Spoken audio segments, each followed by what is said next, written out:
이사야서 30장 15절에서 22절 하나님 말씀을 한 절씩 교독하시겠습니다. 주 여호와 이스라엘의 거룩하신 이가 이같이 말씀하시되 너희가 돌이켜 조용히 있어야 구원을 얻을 것이요 잠잠하고 신뢰하여야 힘을 얻을 것이거늘 너희가 원하지 아니하고 이르기를 아니라 우리가 말 타고 도망하리라 하였으므로 너희가 도망할 것이요 또 이르기를 우리가 빠른 짐승을 타리라 하였으므로 너희를 쫓는 자들이 빠르리니 한 사람이 꾸짖은즉 천 사람이 도망하겠고 다섯이 꾸짖은즉 너희가 다 도망하고 너희 남은 자는 겨우 산 꼭대기의 깃대 같겠고 산마루 위의 깃이 같으리라 하셨느니라. 그러나 여호와께서 기다리시나니 이는 너희에게 은혜를 베풀려 하심이요 일어나시리니 이는 너희를 긍휼히 여기려 하심이라. 대저 여호와는 정의의 하나님이시라. 그를 기다리는 자마다 복이 있도다. 시온에 거주하며 예루살렘에 거주하는 백성아 너는 다시 통곡하지 아니할 것이라. 그가 내 부르짖는 소리로 말미암아 내게 은혜를 베푸시되 그가 들으실 때에 내게 응답하시리라. 주께서 너희에게 환난의 떡과 고생의 물을 주시나 내 스승은 다시 숨기지 아니하시리니 내 눈이 내 스승을 볼 것이며 너희가 오른쪽으로 치우치든지 왼쪽으로 치우치든지 내 뒤에서 말소리가 내 귀에 들려 이르기를 이것이 바른 길이니 너희는 이리로 가라 할 것이며 또 너희가 너희 조각한 우상에 입힌 은과 부어 만든 우상에 올린 금을 더럽게 하여 불결한 물건을 던짐같이 던지며 이르기를 나가라 하리라. 아멘. 맥스 루케이도 목사님이 쓰신 소망 있는 기다림이라는 책이 있습니다. 소망 있는 기다림. 이 책에 보면 엄마와 7살 된 아들이 같이 기차 여행을 떠나는 장면이 등장을 하고 있습니다. 엄마가 7살 날 아들과 함께 바다 여행을 기차로 출발하게 됩니다. 한참을 가던 아이가 엄마에게 묻습니다. 엄마, 얼마나 더 가야 해요? 라고 묻습니다. 그런데 이런 질문을 받으면 어른들은 설명하기가 조금 난처하고 애매합니다. 왜냐하면 아직 7살이다 보니까 거리에 대한 개념이나 시간에 대한 개념이 부족하다 보니까 아직 400km 남았어 이렇게 대답해 주기도 애매하고 아직 한 서너 시간 남았어 라고 대답해 주기도 조금 애매합니다. 그래서 이 지혜로운 엄마는 이렇게 아이에게 대답을 해줍니다. 네가 동화책을 3번 정도 읽으면 도착하게 될 거야. 내가 동화책을 3번 읽으면 그때 도착하게 된다라고 설명을 해줍니다. 그러자 아이가 열심히 동화책을 읽기 시작을 합니다. 빨리 동화책을 읽기 시작합니다. 그리고 얼마 지나지 않아 엄마에게 또 묻습니다. 엄마, 동화책 3번 다 읽었는데 언제 도착해요? 또 묻습니다. 그러자 엄마가 또 이번에는 이렇게 대답을 해주고 다음에는 저렇게 대답을 해주고 또 이렇게 대답을 해주는데도 아들은 계속해서 묻습니다. 엄마, 언제 도착해요? 결국 대답해 주던 엄마가 나중에는 지쳐서 나중에는 아들에게 이렇게 이야기합니다. 그냥 엄마를 좀 믿어. 그냥 엄마를 좀 믿어. 조금 있으면 바다에 확실하게 도착해. 조금 있으면 바다에 확실하게 도착하니까 이제 그만 묻고 엄마를 좀 믿어 라고 이 엄마가 대답을 해줍니다.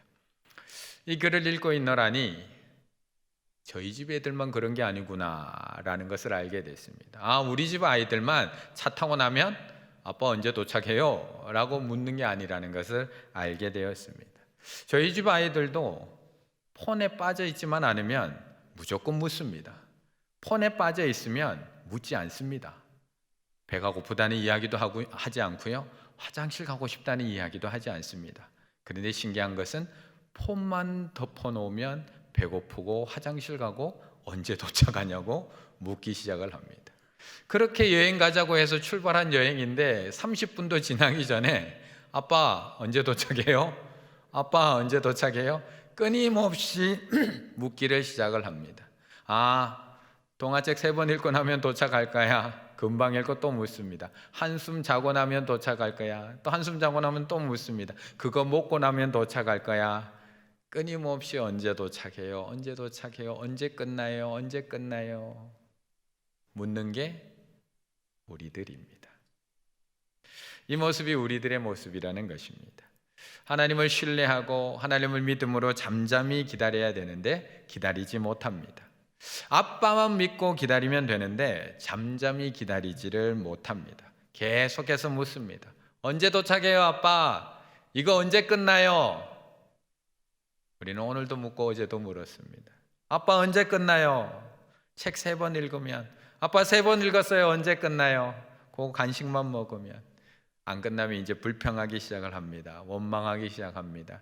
아이 더워, 목말라, 괜히 왔어. 불평하는 것이 우리들입니다. 15절의 말씀 한번 볼까요? 15절입니다.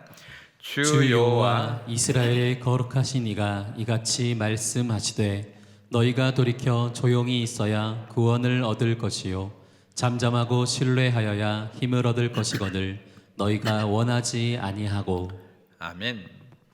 지금 본문에 나오는 이 남유다는 강대국 아수르의 위협을 받고 있는 상황입니다. 이미 북이스라엘은 아수르에 멸망을 했고요. 이제 남유다를 향해서 아수르가 쳐들어오고 있는 상황입니다. 이러한 상황 속에서 선지자 이사야를 통해서 하나님께서는 경고도 하시지만 또한 살아날 수 있는, 회복할 수 있는 방법을 말씀해 주십니다. 돌아오라는 겁니다. 하나님께 돌아오라는 겁니다. 다른 것 의지하지 말고, 다른 것 바라보지 말고 잠잠히 하나님만 바라보며 돌아와 신뢰하며 기다리라는 겁니다. 그런데 기다리지 못합니다. 우리와 같이 기다리지 못합니다. 너희가 돌이켜 조용히 있어야 구원을 얻을 것이요 잠잠하고 신뢰하여야 힘을 얻을 것이거늘 너희가 원하지 아니하고.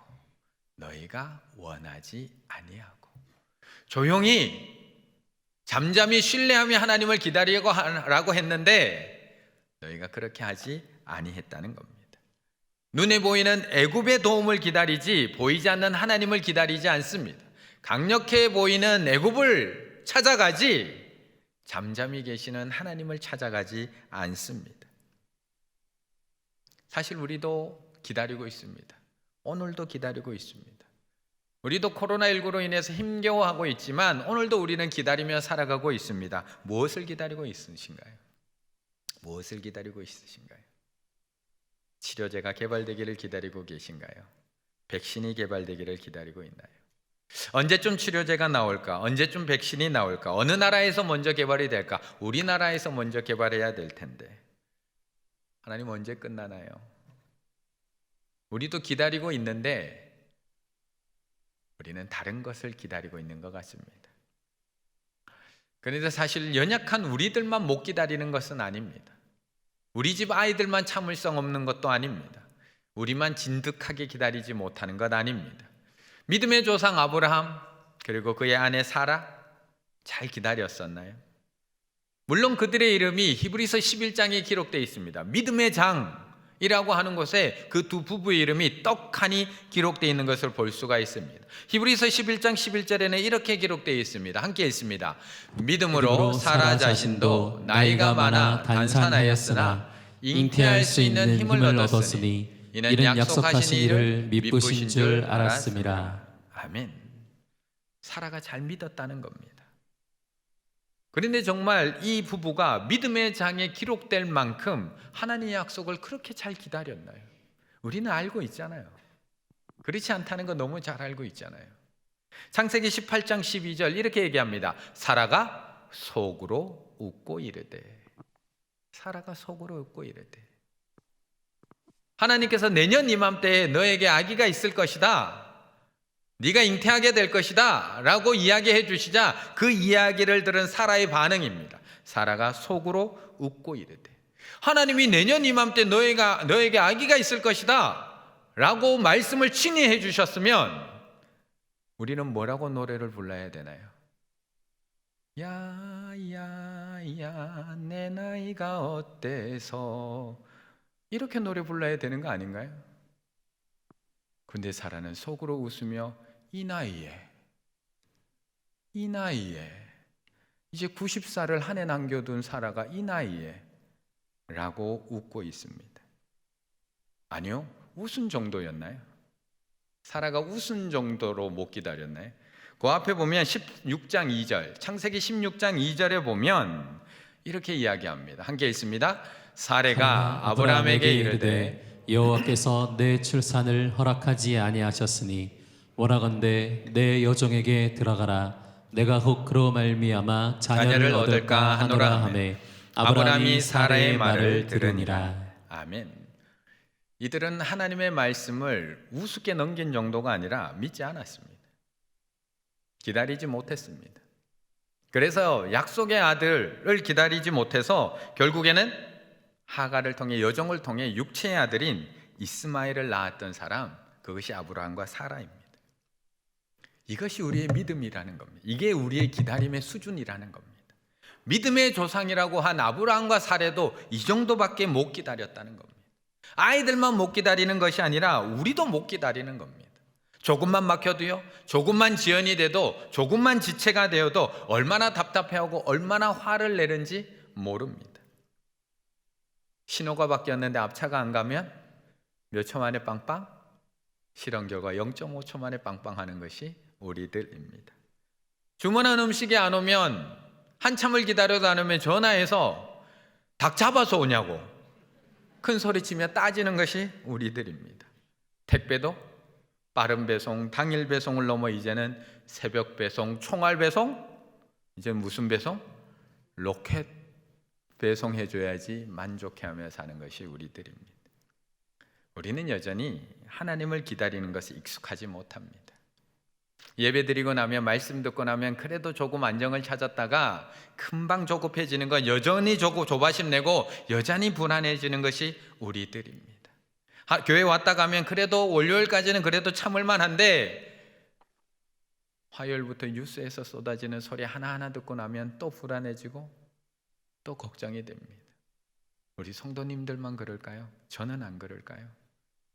저는 안 그럴까요?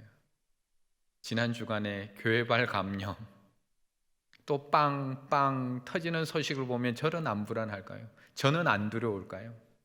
그렇게 조용히 하나님만 바라라, 잠잠히 하나님만 바라라 라고 얘기했지만, 무슨 교회를 통해서 지금 20몇 명이 감염됐다, 무슨 교회를 통해서 10몇 명이 감염됐다 라는 소식을 들으면 제 마음도 또 요동하고요, 또 흔들리고요, 또 걱정되는 것이, 또 기다리지 못하는 것이 저희들입니다. 물론 우리도 잘 알고 있습니다. 이 기다림 뒤에 하나님께서 풍성한 은혜, 풍성한 선물 준비해 놨다는 것 우리 너무나 잘 알고 있습니다. 어떤 선물 준비해 놓으셨을까요? 19절의 말씀 함께 읽겠습니다. 19절입니다. 시온에 거주하며 예루살렘에 거주하는 백성아, 너는 다시 통곡하지 아니할 것이라. 그가 내 부르짖는 소리로 말미암아 내게 은혜를 베푸시되 그가 들으실 때에 내게 응답하시리라. 아멘. 하나님은 늘 우리에게 기다리라고 하십니다. 그런데 항상 그 기다림 뒤에는 풍성한 선물을 항상 준비해 두셨습니다. 25년을 어쨌거나 기다렸던 아브라함에게는 약속의 아들이라는 선물을 준비해 놨고요, 뿐만 아니라 믿음의 후사, 바다의 모래와 하늘의 별과 같은 이 많은 믿음의 후사들을 이렇게 풍성하게 준비해 놓으셨습니다. 노아는 120년을 기다린 결과 자기 가족과 함께 모든 각종 생물들을 구원해낼 수 있는 풍성한 선물을 얻었고요, 야곱은 20년을 기다려서 자신의 일가와 큰 부를 이루어 약속의 땅으로 돌아올 수 있었고요, 요셉은 13년을 기다려서 자기 가족을 구원하였고 또 큰 민족을 이룰 수 있는 또 한 선물을 받았고요, 모세는 40년을 기다려서 이스라엘 백성들을 구원해내는 큰 선물, 풍성한 선물을 받을 수 있었습니다. 항상 기다림 뒤에는 하나님의 이런 풍성한 은혜, 풍성한 선물을 준비해 놓으셨습니다. 오늘 본문도 그것을 이야기하고 있습니다. 방금 읽었던 이 19절에서부터 26절까지, 무려 19절부터 26절까지가 하나님을 기다리는 자에게 주시겠다고 하는 은혜, 하나님을 기다리는 자에게 주시는 선물이 무엇인지에 대해서 기록해 놓은 겁니다. 19절부터 22절까지는 눈에 보이지 않는 선물, 23절부터 26절까지는 눈에 보이는 선물에 대해서 기록해 놓으셨습니다. 19절, 너는 다시 통곡하지 않을 거라고 이야기합니다. 하나님을 기다리는 자, 그 자에게는 복의 선물이 있는데 다시 눈에 눈물이 없을 것이다. 내 눈이 내 스승을 볼 것이다. 바른 길로 가라고 할 것이며 우상을 던져버리게 할 것이다. 이게 눈에 보이지 않는 선물입니다.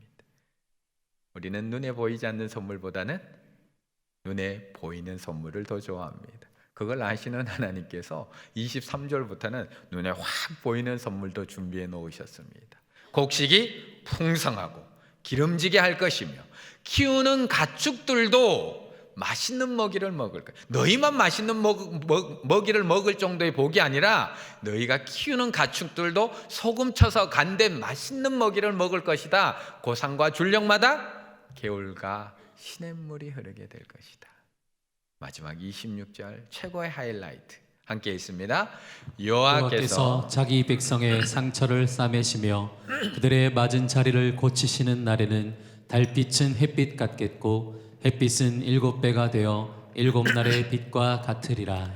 아멘. 달빛은 햇빛같이 되고요, 햇빛은 7배나 밝아지는 그런 7날의 빛과 같으리라고 하나님께서 기다리는 자에게 주시는 선물을 보여주고 있습니다.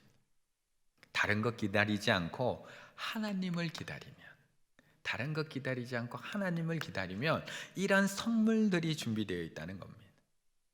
남유다가 지금 애굽의 희망을 두고 애굽에 쫓아가서 의지하고 있고 애굽을 기다리고 있지만, 너희들이 더 이상 그 힘센 나라를 의지하지 않고 힘센 나라 기다리지 않고 하나님을 기다리면 내가 이런 선물 준비해 놨단다라고 보여주고 있습니다.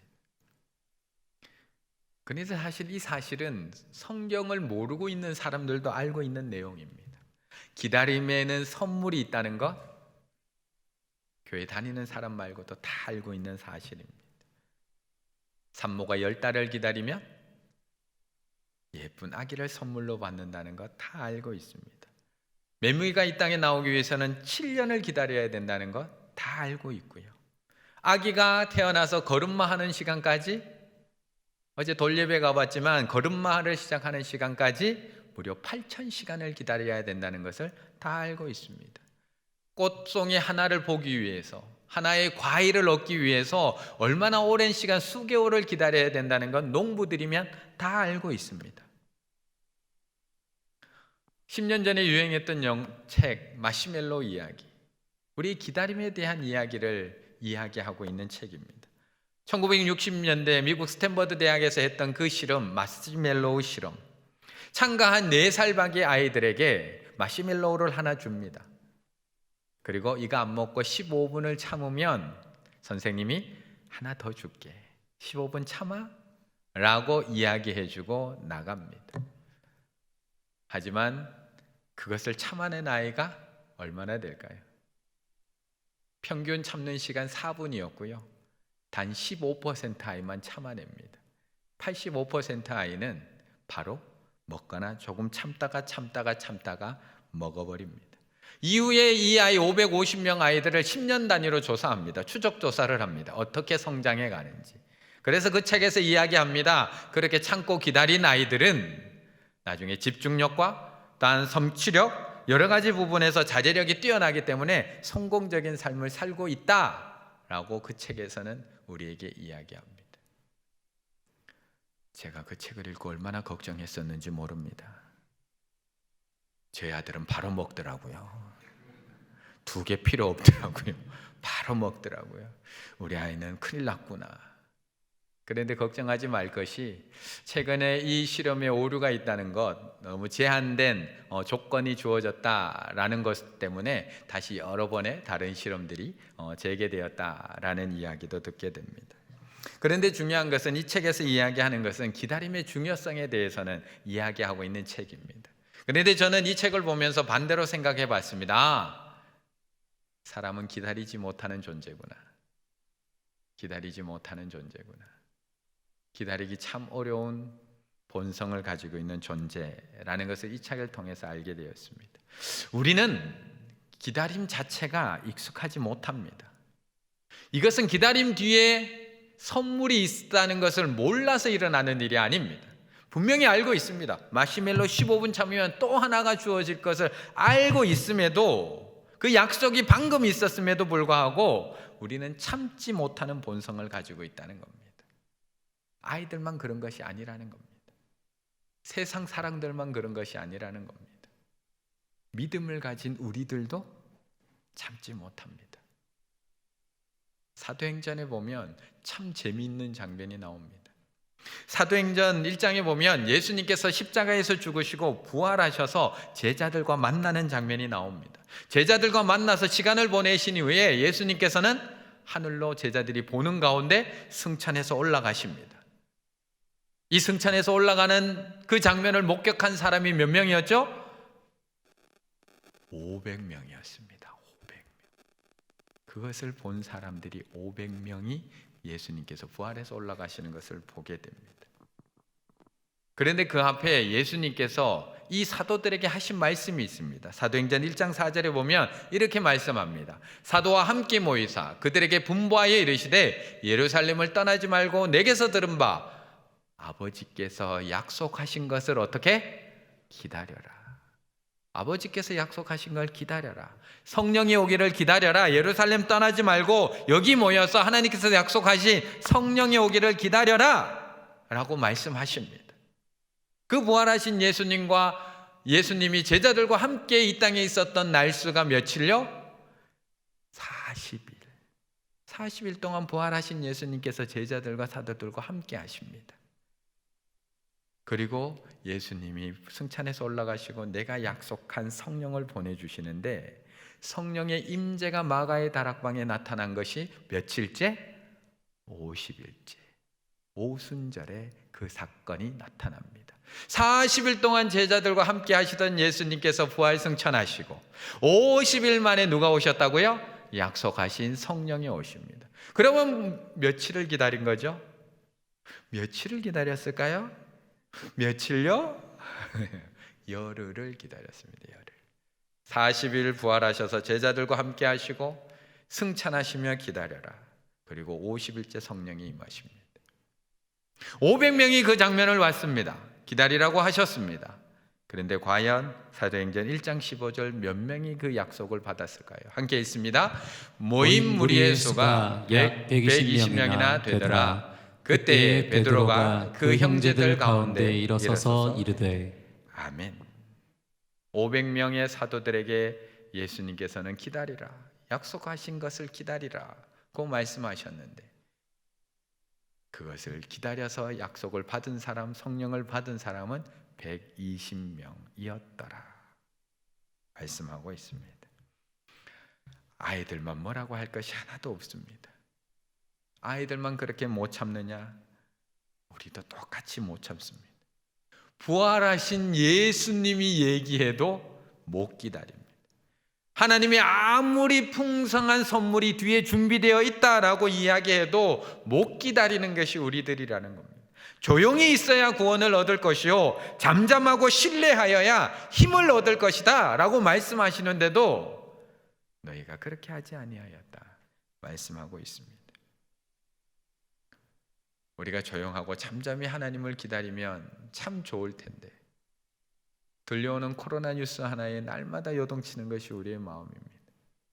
어떻게 그렇게 재난 문자는 친절하게 잘 보내주시는지, 어떻게 그렇게 친절하신지. 우리나라가 너무 친절합니다.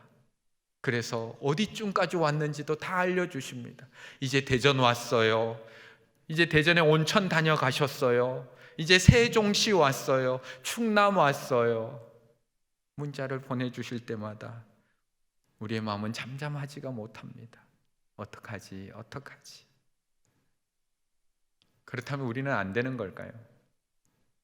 이렇게 기다리지 못하는, 열흘도 기다리지 못하는 우리는 도저히 안 되는 걸까요? 우리의 참을성과 인내심으로는 하나님께서 준비해 놓으신 그 풍성한 선물 받지 못하는 걸까요? 18절에서 우리에게 이렇게 말씀합니다. 18절입니다. 그러나 여호와께서 기다리시나니 이는 너희에게 은혜를 베풀려 하심이요 일어나시리니 이는 너희를 긍휼히 여기려 하심이라. 대저 여호와는 정의의 하나님이심이라. 그를 기다리는 자마다 복이 있도다. 아멘. 우리는 항상 우리가 기다린다라고 생각하며 살아갑니다. 우리가 하나님을 기다리고 우리가 응답을 기다리고 우리가 때를 기다린다고 생각합니다. 그것도 맞습니다. 우리는 분명히 기다리며 살아가고 있습니다. 단지 우리의 기다림은 우리가 할 수 있는 게 없어서 기다리는 기다림입니다. 뭔가를 할 수 없는 무기력함에서 오는 기다림입니다. 아이가 아픈데 내 힘으로 해줄 게 아무것도 없어서 그냥 기다리는 기다림입니다. 사업이 어려워졌는데 내 힘으로는 어떻게 할 수 없어서 손 놓고 기다리는 그 기다림을 기다리고 있습니다. 진학을 위해서, 취업을 위해서 준비하고 있지만 내 힘으로는 어떻게 뚫어낼 방법이 없어서 오늘도 그렇게 자포자기하며 기다리고 있습니다. 그런데 오늘 본문에서 말씀하고 있는 것은 진짜 기다리는 분은, 진짜 기다리고 있는 분은 하나님이라는 겁니다. 우리가 기다리고 있는 것 같지만 우리가 기다리고 있는 것이 아니라 하나님이 기다리고 있다라고 말씀하고 있습니다. 그러나 여호와께서 기다리시나니, 너희를 기다리라고 했는데 저희 못 기다리겠어요 하고 애굽으로 달려가는 너희들, 그것을 바라보시면서도 그러나 여호와께서 기다리시나니 이는 너희에게 은혜를 베풀려 하시며 일어나시리니 이는 너희를 긍휼히 여기려 하심이라 말씀하고 있습니다. 이 시간은 우리가 기다리고 있는 시간과 같지만 하나님이 우리를 기다리고 있는 시간입니다. 이 코로나19의 지루한 시간은 우리가 하루빨리 종식되고 끝나고 자유하게 일상으로 돌아가기를 기다리고 있는 시간만 같지만 하나님으로부터 멀리 떠나 있는 하나님의 자녀들이 하나님께 돌아오기를 기다리는 시간, 하나님이 기다리는 시간이라고 말씀하고 있습니다. 하나님은 우리보다 더 간절히 기다리고 계십니다. 자신의 아들을 죽이기까지 그 핏값으로 사신 우리들이 여기서 그냥 버려지는 것이 아니라 다시 돌아오기를 기다리고 계십니다. 하나님의 바람이, 이 일로 인해서 우리가 멸망당하는 것이 하나님의 바람일까요? 하나님의 소원이 이 일로 인해서 우리가 죽어지는 게 하나님의 바람일까요? 그렇다면 왜 우리를 구원하셨을까요? 왜 자신의 독생자를 주시면서까지 우리를 살리셨을까요? 돌아오기를 기다리시니까, 살리시기를 원하니까. 그렇다면 지금 이 일로 인해서 하나님께서 원하시는 것, 하나님께서 얻고자 하는 것이 무엇일까요? 하나님은 아수르의 공격으로 인해 남유다가 멸망하기를 원하고 계시지 않습니다. 하나님은 이 고난으로 인해서 남유다가 하나님께 돌아오기를 기다리고 계신 겁니다. 하나님은 아수르가 쳐들어오는 이 문제, 자신의 힘으로는 감당할 수 없는 이 문제를 가지고 하나님 앞으로 이 문제를 가지고 나오고 하나님 앞에 무릎 꿇고 하나님 앞에 돌아오기를 기다리고 계신 겁니다. 하나님께서 이 일을 통해서 얻고자 하는 것은 하나밖에 없습니다. 나밖에 없습니다. 우리밖에 없습니다. 하나님이 뭐가 더 필요할까요? 이 코로나19로 하나님께서 얻으시는 유익이 뭐가 있을까요? 우리밖에 더 있을까요? 우리밖에 더 있을까요? 자기의 아들을 죽이면서까지 값주고 사신 우리밖에 더 있을까요? 하나님의 자녀 삼았는데 하나님의 품을 떠나 있는 그 자녀들이 돌아오기만을 기다리고 계신 것이 아버지의 마음 아닐까요? 어떤 분들은 이런 생각이 들 수도 있습니다. 그럼 그냥 도와주면 되지. 전능하신 하나님께서 굳이 기다리지 마시고 그냥 바로 도와주시면 되지.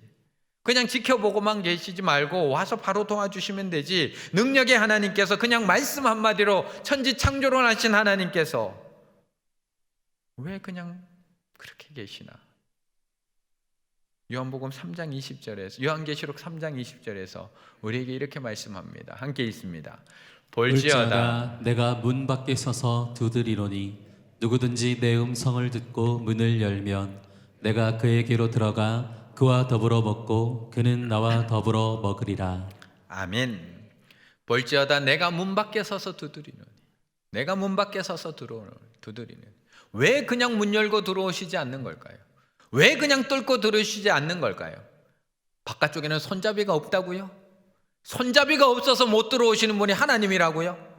손잡이가 없어서 문 못 열어서 두드리고 계시다고요? 이게 기다림입니다. 우리가 하는 게 기다림이 아니라 이게 기다림입니다. 내가 아무 힘이 없어서 아무것도 못하는 것이 기다림이 아니라 말씀 한마디로 천지를 창조하시는 분이 그것을 참고 견디는 것이 진짜 기다림입니다. 우리를 사랑하시기에 억지로 끌어다가 앞에 앉혀놓는 것이 아니라 그 자녀가 아버지를 사랑하는 마음으로 돌아오기를 참고 기다리시는 것이, 얼마든지 끌어다가 앉힐 수 있지만 그것을 참고 기다리시는 것이 진짜 기다림입니다.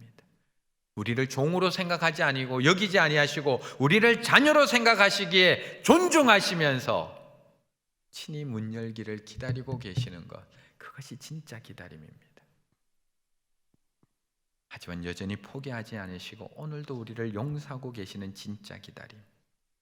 하나님 오늘도 문을 뚫고 들어오시는 것이 아니라 두드리고 계십니다. 우리에게 베풀어 주실 모든 은혜를 준비해 놓으신 채 우리를 기다리고 계십니다. 이거는 불신자들을 향한 두드림 아닙니다.